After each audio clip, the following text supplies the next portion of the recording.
Oke, bismillahirrahmanirrahim. Assalamualaikum warahmatullahi wabarakatuh. Selamat datang kembali semuanya di mata kuliah Edet Linguistik. Di mata kuliah ini kita akan mempelajari mengenai penyuntingan dan juga pernaskahan ya. Nah, di minggu sebelumnya kita sudah membahas mengenai cara kerja editorial ya. Seperti itu. Jadi kita bisa simpulkan bahwa pekerjaan editorial atau seorang penyunting itu tidak lepas dari aspek-aspek kebahasaan ya. Banyak hal-hal yang harus diperhatikan kalau kita ulas kembali ya. Seperti contohnya kalimat efektif ya, ejaan ya, tahu mana ejaan yang dibakukan dan yang tidak begitu. Nah, hari ini kita akan kembali berfokus pada pekerjaan editorial, namun kita akan berfokus kembali pada karakteristiknya. Nah, karakteristik seperti apa yang harus dimiliki seorang editor atau seorang penyunting. Nah, itu yang akan kita bahas pada sesi kali ini. Nah, teman-teman yang mengikuti perkuliahan kali ini untuk dimohon menyaksikan dari awal perkuliahan hingga selesai, karena nanti di akhir akan ada penugasan ya, akan ada penugasan terkait dengan materi yang kita bahas hari ini ya. Nah, seperti yang bisa teman-teman lihat, topik kita untuk diskusi kali ini adalah editor dan keajaiban kata. Nah, ya. Kita akan cek bersama-sama apa maksudnya editor dan keajaiban kata. Gitu ya. Nah, saya tampilkan dalam mode full screen di sini, mudah-mudahan jadi lebih jelas ya. Nah, mohon maaf kalau misalkan nanti ada teks yang terhalangi di pojok kiri bawah, pojok kanan bawahnya. Nah, sekarang kita masuk ke pembahasan pertama mengenai editor dan keajaiban kata. Nah, sedikit mengulas di sini bahwa tugas seorang editor itu biasanya sangat erat kaitannya dengan bahasa ya.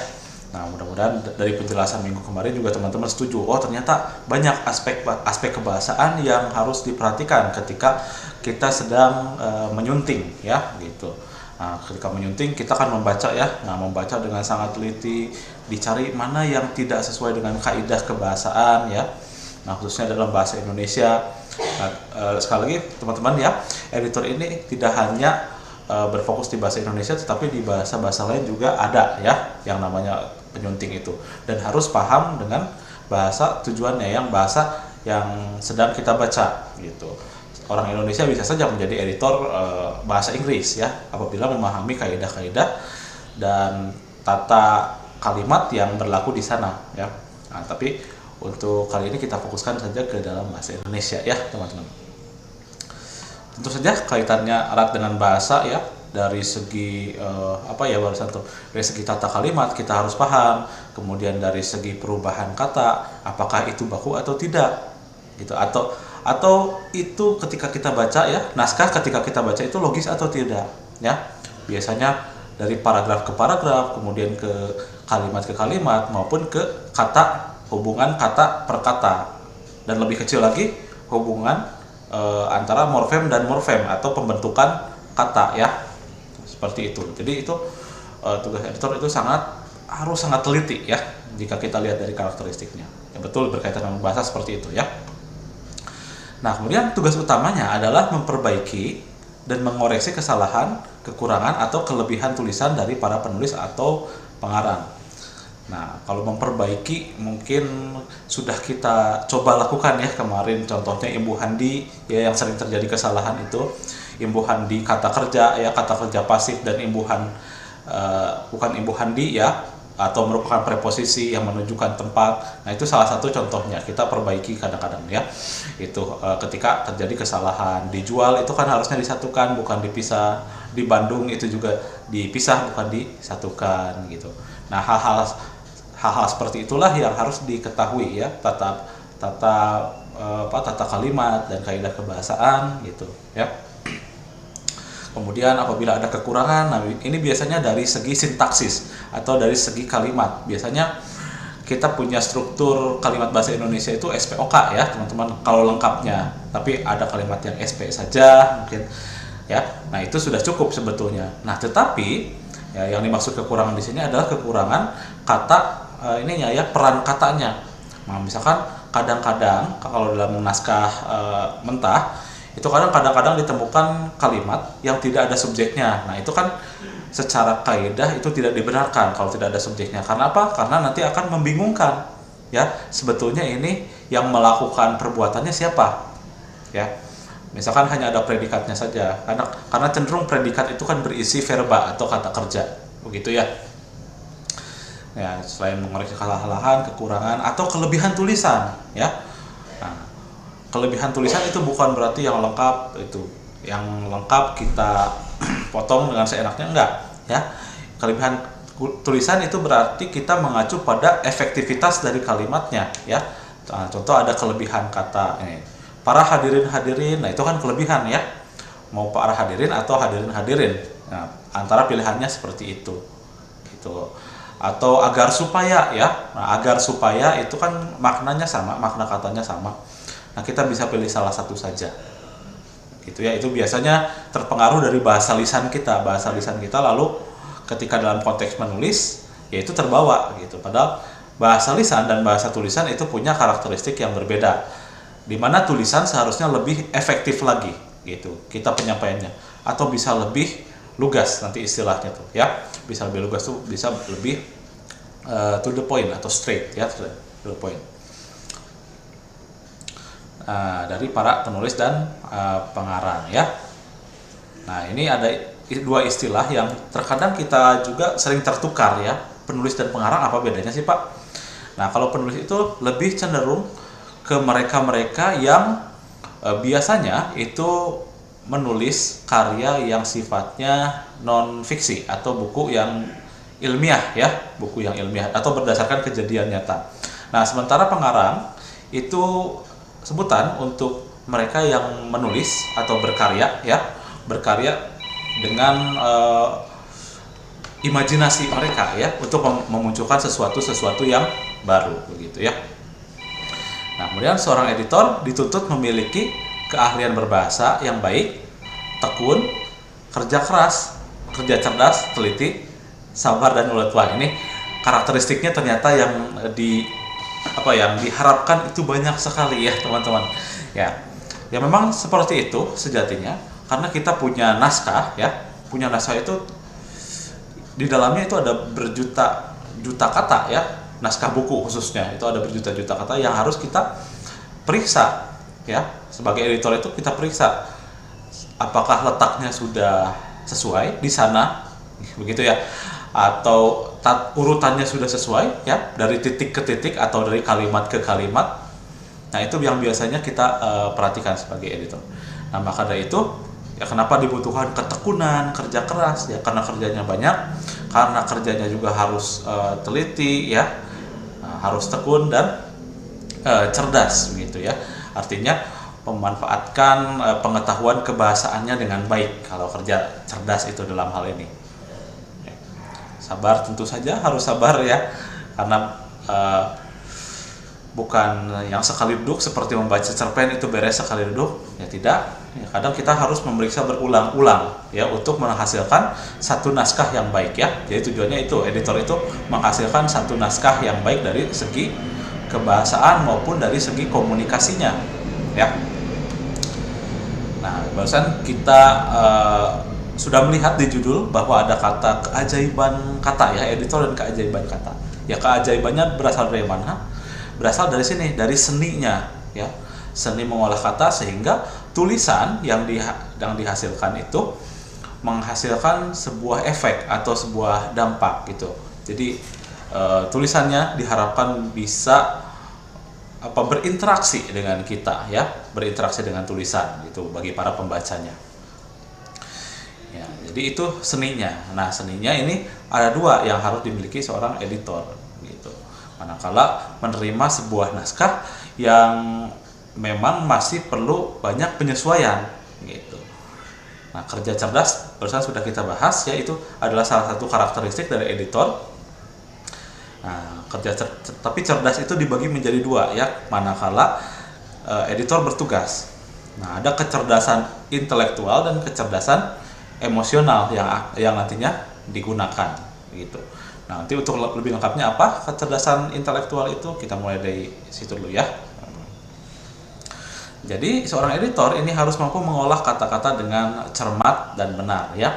Nah, cermat ini artinya tidak terburu-buru gitu ya, tidak sembrono gitu. Cermat itu artinya teliti ya, hampir sama punya makna kata yang sama dengan teliti ya. Cermat artinya kalau misalkan kita baca naskah yang begitu panjang, oh kita bisa menyeken atau kita bisa memindai naskah tersebut di mana letak yang harus diperbaikinya ya. Nah, seorang editor yang handal itu biasanya sudah bisa seperti itu. Nah, ada teks yang panjang, oh ini letaknya di sebelah sini nih. Ini karena apa ya? Kesalahan berbahasanya itu. Nah, atau secara komunikasi kurang apa ya? Ya, mau menimbulkan dampak apa? Nah, itu yang biasanya apa ya, menjadi satu karakteristik yang cerdas secara intelektual itu seperti itu ya. Jadi pandai untuk mendeteksi ya, kalau diutarakan kembali itu seorang cermat itu ya, pandai untuk mendeteksi di mana letak kesalahannya. Kemudian mengolah kata menjadi sebuah kalimat yang enak dibaca dan mudah dipahami. Nah ini editor itu jadi sebagai jembatan ya teman-teman ya, sebagai jembatan atas apa? Atas pemikiran penulis dan pemikiran pembaca ya, dan pemahaman pembaca gitu. Kadang yang namanya penulis itu kan cenderung diasosiasikan dengan orang-orang yang pintar gitu ya, dengan orang-orang yang punya kemampuan akademis secara tinggi gitu. Nah sementara pembaca belum tentu seperti itu ya. Ada mereka yang sepadan dengan pengetahuannya dengan penulis, ada yang di bawah penulis, ada yang di atas penulis. Nah tugasnya untuk memperantarai. Nah, ketika editor menerima naskah, nah tentunya secara sekilas harus tahu dulu itu naskah akan dipublikasikan ke target pasar yang mana ya, ke pangsa pasar yang mana. Nah, misalkan saja buku anak-anak, tentunya pangsa pasarnya adalah anak-anak. Tetapi penulisnya bisa siapa saja, tidak harus anak-anak. Bisa remaja, bisa orang dewasa penulisnya itu. Yang kadang-kadang itu bahasa sehari-harinya itu terbawa ke dalam tulisannya. Dan kadang tidak dimengerti, ada istilah-istilah yang terlalu berat atau tidak dimengerti oleh pangsa pasarnya, yaitu anak-anak. Nah, ketika ada orang dewasa menulis buku anak, wah dan bahasa secara strukturnya itu terlalu berat gitu ya. Nah, itu tugas editor juga untuk menyesuaikan, untuk meringankan level bahasanya atau tingkat bahasanya. Begitu ya. Nah, bahasa yang sulit dipahami biasanya ditandai ya. Ini menurut saya pribadi ya, teman-teman sebagai pembaca. Nah, ini menurut saya pribadi, bahasa yang sulit dipahami itu mengandung istilah-istilah yang khusus gitu, istilah-istilah dalam bidangnya gitu. Dan istilah tersebut dianggap pemakaian yang wajar gitu. Artinya sudah digunakan sebagai kata kerja ya, misalkan mengkomputerisasi ya. Nah, mengkomputerisasi kan terlalu berat ya bahasanya untuk anak-anak. Disederhanakannya gimana? Ya cari makna definisinya dulu. Di komputerisasi itu diapakan ya. Nah, baik dalam konteksnya, baik dalam definisinya. Nah, mengkomputerisasi itu bisa berarti menjadikan proses melibatkan komputer misalkan ya, atau komputerisasi itu dihitung secara digital misalkan ya. Nah, itu arti makna yang mendekati mana yang lebih dipahami atau yang lebih umum, mana kita cari. Nah, itu kan jadi lebih enak dibaca, jadi lebih sesuai dengan ininya ya, dengan pangsa pasarnya. Nah, begitupun sebaliknya, apabila ada kata-kata atau susunan kalimat yang tidak terlalu spesifik, padahal konteksnya itu mengharuskan untuk spesifik. Nah, kita sebagai editor itu pasti menyarankan perubahan kata dengan istilah yang lebih tinggi, ya begitu.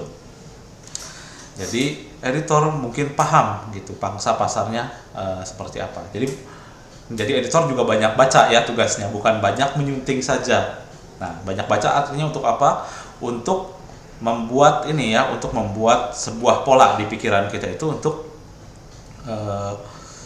mengkategorisasi ya. Nanti naskah yang kita terima akan bermuara kemana? Bermuara ke pangsa pasar yang mana? Nah, itu seperti itu ya teman-teman ya. Jadinya kalau kita sudah paham dengan pangsa pasarnya itu, kita jadi tahu yang enak dibaca dan mudah dipahami oleh pembaca itu seperti apa bahasanya, ya. Kayak gitu. Karena tujuan utama dari sebuah naskah, sebuah tulisan itu adalah mengkomunikasikan ide, ya. Nah, ini tugas secara spesifiknya atau secara khususnya, yaitu menghubungkan antar kalimat yang satu dengan yang lainnya. Nah, sehingga membentuk paragraf yang mempunyai kohesi dan koherensi. Nah, kadang hal ini juga yang mungkin luput dari pengamatan penulis, ya. Ketika ada ide, ya. Nah, satu ide berpindah ke ide lain itu kadang-kadang digabungkan, ya, sehingga menimbulkan apa? Menimbulkan kelelahan bagi para pembacanya untuk memahami dan akhirnya bacaannya ditinggalkan. Nah, untuk itu, ya, kita sebagai editor nanti melihat di mana batas-batas dari sebuah pemikiran, ya. Jadi satu paragraf itu sejatinya satu paragraf itu berisi satu ide pokok, gitu, ide pokok yang dikembangkan dengan kalimat-kalimat pendukung lainnya. Nah, hingga ada keberpihakan nanti, gitu. Nah, setelah ide-ide itu kita pahami, oh ternyata di dalam satu paragraf ini ada yang harus dipisah nih, atau ini masih nyambung nih dari dua paragraf ini, seharusnya masih disatukan karena masih membicarakan ide pokok yang sama, atau terlalu singkat paragrafnya itu disatukan. Apabila terlalu panjang itu editor wajib curiga, apakah ini sudah berpindah idenya, gitu, ya. Tapi sebetulnya tidak hanya perihal pemisahan dan penggabungan paragraf saja, ya, ini. Ya, karena gaya penulis juga mesti dipertimbangkan. Apakah gaya penulisnya memang seperti itu, memaparkan dalam satu paragraf penuh, gitu, ya. Jadi ini tentunya akan akan ada koordinasi atau akan ada interaksi juga dengan penulis, gitu. Setelah disunting, ya jadinya seperti ini, ya penulis juga akan memberi masukan, gitu. Karena tujuannya punya tujuan yang sama, ya. Satu naskah tersebut bisa dikomunikasikan dengan maksud penulis, begitu. Nah, itu cerdas secara intelektual, ya, dan mungkin kita barusan berbicara hal-hal yang bersifat teknis, gitu, dari penyuntingan kata, ya. Nah, sekarang cerdas secara emosionalnya. Ini karakteristik yang secara sendirinya nanti akan terbangun ketika apa? Ketika sudah banyak membaca, jam terbang menyuntingnya juga sudah tinggi.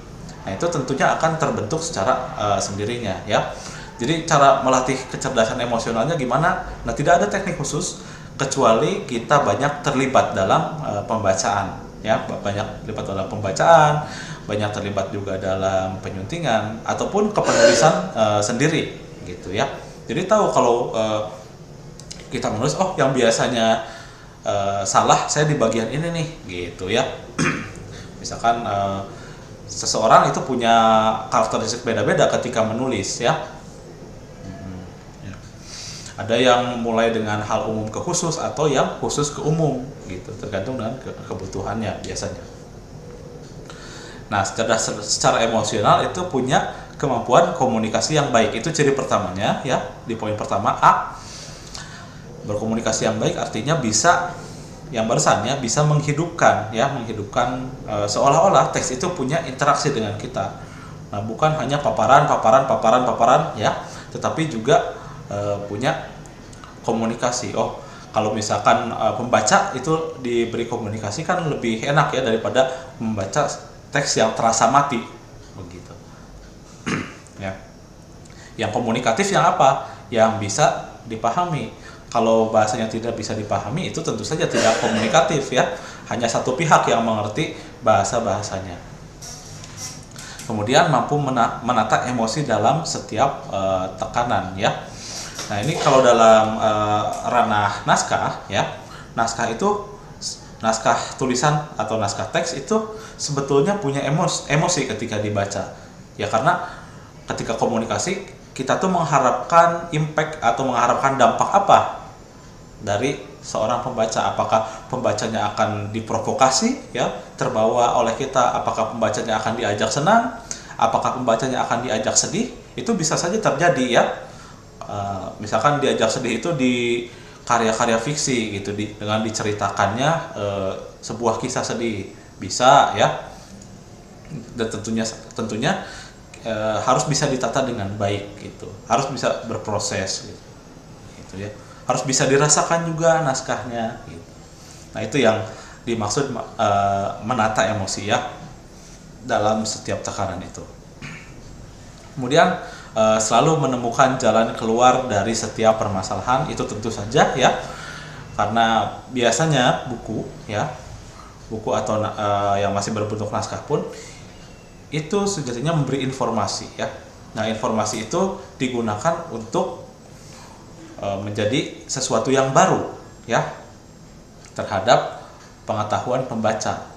Nah bagaimana caranya agar sebuah teks atau sebuah tulisan itu mempunyai hal-hal yang resolutif gitu, artinya hal-hal yang resolutif itu memberi jalan keluar terhadap sebuah permasalahan, dan itu yang biasanya ingin disampaikan oleh seorang penulis itu ya gitu. Nah kita lanjut lagi ke mengenal karakteristik pembaca ya. Nah karakteristik pembaca juga perlu dipahami seorang editor, karena editor itu selalu memposisikan dirinya sebagai seorang pembaca. Nah, tidak melulu egois ya. Editor itu menyunting, enggak ya, tetapi kita pun harus bisa merasakan bagaimana sebuah naskah dirasakan dari sisi pembaca ya. Ini berlaku di semua pekerjaan mungkin ya. Ketika jadi guru, kita harus bisa merasakan apa yang dirasakan oleh siswa. Ketika kita jadi kasir supermarket, kita harus bisa merasakan apa yang akan dirasakan oleh seorang pelanggan atau pembeli gitu. Bagaimana pembeli itu mendapatkan kepuasan terhadap layanan kasir kita gitu. Nah ini sama seorang editor juga, lawannya adalah pembaca, kan nanti kualitas tulisan itu dinilai dari ininya ya, dari seberapa komunikatifnya, yang mana itu adalah tugas seorang editor. Kalau tidak komunikatif, misalkan ejaannya masih banyak yang salah, tentunya kita sebagai editor juga akan dicap sebagai editor yang kurang baik, atau bahkan penulisnya yang kena nanti begitu ya.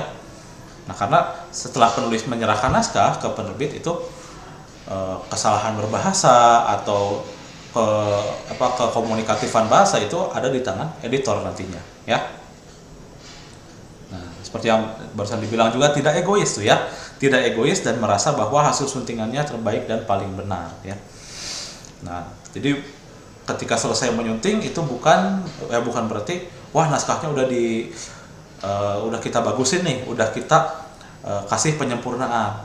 Terkadang ya penulis saja luput dari kecermatan, nah, editor juga tidak menutup kemungkinan seperti itu. Nah loh Pak, katanya editor yang bertanggung jawab, betul ya, cuma karena editor punya proses kerja, nah proses ini yang harus kita maksimalkan. Nah, bagaimana agar kita merasa bahwa suntingannya itu hasil suntingannya itu maksimal? Nah bisa melakukan peer review ya setelah kita menyunting ya misalkan. Nah kita serahkan lagi ke editor lain untuk dibaca. Nah, ini gimana bahasanya udah enak belum? Kalau nggak ke editor lain, itu ke pembaca lain ya. Ada pembaca yang gunanya untuk tes dulu ya, tes dulu tulisan kita. Nah, gimana hasilnya, udah enak dibaca belum? Nah, biasanya akan memberikan feedback atau umpan balik ya. Nah, bahasanya ini masih terlalu sulit nih untuk dipahami gitu. Padahal maksud penulisnya simple, tapi setelah diedit kok jadi tambah jadi tambah rumit ya bahasanya. Itu kemungkinan akan terjadi. Nah, itu masukan-masukan yang harusnya diterima gitu oleh seorang editor, karena sekali lagi tidak egois atau menutup diri bahwa yang paling benar, enggak ya. Tetap kita manfaatkan kritik dari orang lain untuk menyempurnakan diri kita ya. Dalam karya apapun, mau kita penulis, mau kita tukang masak ya, kritik itu diperlukan ya. Tukang masak itu atau koki, ketika masakannya jadi itu kan dicicipin dulu ya, kemudian dikasih feedback, ini kurang garam atau kurang apa. Nah itu sama halnya terjadi pada dunia editorial ya.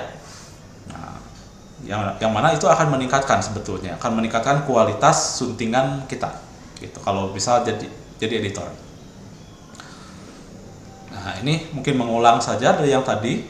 Editor paham betul apa yang diinginkan pembaca, ya. Ya, kuncinya kita editor itu mampu berempati terhadap pembaca. Nah, seorang editor akan jadi editor ketika punya banyak referensi, ya, referensi tentang bagaimana tulisan yang baik, bagaimana tulisan yang umum, bagaimana tulisan yang sesuai selera, ya. Itu ya yang harus ada dalam diri seorang editor, ya. Nah, baik, kita sudah mengenal banyak karakteristik ya dari seorang editor, ya. Ternyata permintaannya banyak sekali, ya. Nah, mungkin semua pekerjaan pun seperti itu. Nah, dalam lingkup editor itulah yang harus kita miliki, ya, ketekunan, keuletan, dan kecerdasan dalam hal berbahasa, ya. Nah, sampai situ dulu pemaparan kita kali ini. Nah, untuk tugasnya teman-teman, nah, bagi yang mengikuti perkuliahan ini secara sinkronus, nah, silakan teman-teman melakukan perangkuman, ya, atau pandangan tersendiri, ya, mengenai karakteristik editor. Silakan rangkum dari perkuliahan ini, ya, apa yang sudah dipaparkan barusan.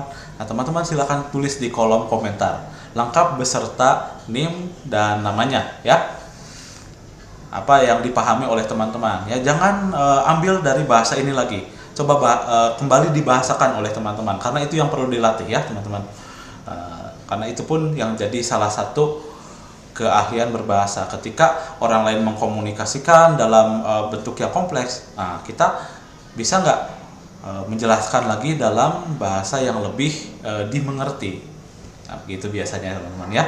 Jadi saya tunggu karya tulisan teman-teman, ya, di kolom komentar. Sekali lagi, ya, di kolom komentar itulah yang akan dianggap hadir pada perkuliahan kali ini, yang menulis di kolom komentar tentang rangkuman apa yang ada di sini, ya, di dalam perkuliahan asinkronus kali ini mengenai editor dan keajaiban kata. Nah, akhir kata saya mohon izin mengakhiri dulu perkuliahan asinkronus kali ini, ya. Apabila ada hal-hal lain, ya, selain rangkuman yang ingin didiskusikan, boleh juga teman-teman tulis di kolom komentar, ya. Oke, saya akhiri terlebih dahulu. Wassalamualaikum warahmatullahi wabarakatuh.